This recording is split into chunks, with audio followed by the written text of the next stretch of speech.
हाँ जी, क्या पारिवारिक जनों को सही बात बताना गलत है? उनको नहीं, सही दिशा देना चाहिए? किसी को सही बात बता दे, लेकिन जो धर्म से नहीं चल रहे उनको सही बात अच्छी नहीं लगेगी, आपका विरोध करेंगे, आपकी निंदा करेंगे। पर अपने को बता देना चाहिए, वो माने चाहे ना माने। समझ रहे? जैसे वो धार्मिक थी हैं, लेकिन क्या होता है कि जैसे वो कुछ प्रपंच की बातें कर रहे हैं या फिर परनिंदा कर रहे हैं, तब उनको बोलते हैं ना तो वो फिर नाराज हो जाते हाँ, वही तो ये धर्म कौन-सा है? कौन-सा धर्म है, जो दूसरे की निंदा करे, परपंच की बातें करे? तो अपने से छोटा भी यदि ज्ञान की बात कहे, तो हाथ जोड़कर उसे स्वीकार करना चाहिए। देखो, अवस्था में सबसे छोटे श्री सुखदेव जी महाराज, वहाँ बड़े-बड़े ब्रह्म ऋषि 10-10 हज़ार वर्ष, 50-50 हज़ार वर्ष के बैठे थे, लेकिन सुखदेव जी आए तो सब खड़े हो गए, क्योंकि ब्रह्म ज्ञान में वो बहुत श्रेष्ठ थे।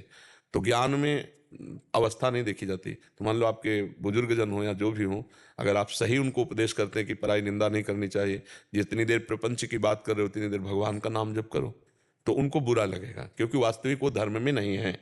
धर्म में रहने वाला कौन सा धर्म आदेश करता है किसकी निंदा करो? कौन सा धर्म कहता है समय व्यर्थ करो?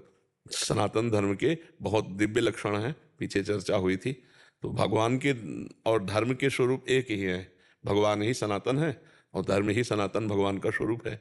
तो ये लोग जो नहीं जानते हैं, तो उनको हम धर्मात्मा कैसे कह सकते हैं? क्या धर्म का लक्षण है? मतलब हम कह रहे हैं, पुलिस की वर्दी पहन के चोरी करे तो, कि तुमको तो कानून पता है और फिर आप कानून के विरुद्ध आचरण कर रहे हो। तो दीक्षा लेकर के अगर दूसरे की निंदा करता है, प्रपंच की वार्ता करता है, तो क्या दीक्षा लिए है? क्या संत समागम है? हैं, लेके सो गए तो उनको उठाते हैं कि आप बैठ के कर लीजिए, तो फिर नहीं, ये बात सो जाना एक अलग विषय है, शरीर की अस्वस्थता या शरीर की असमर्थता। लेकिन पराई निंदा करना या प्रपंच की बातें करना, ये उचित नहीं है। पर हमको चाहिए कि उनका प्रति पूज्य भाव हम हृदय में रखें, और फिर अगर हम कह देते हो नहीं मानते तो हमें दुखी नहीं होना। वो हमको गाली देते हैं तो हमें दुखी नहीं होना। हमको अपने धर्म पे रहना है, उनका भी मंगल करना है और अपना भी मंगल करना है। ठीक है? अगर हम उनकी छोटी छोटी बातों में नाराज होना शुरू कर दिए, तो हमारी भक्ति बाधित हो जाएगी। फिर जो वो दोष कर रहे हैं वही हम करने लगेंगे, कि हम अपने माता पिता या पूज्य जनों की निंदा करने लगेंगे, तो बात तो फिर हमारी गड़बड़ हो गई ना। इसलिए सावधान, उनके प्रति भी भगवत भाव रखते हुए नाम जप करो।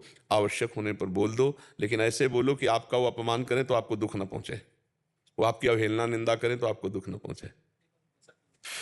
पवन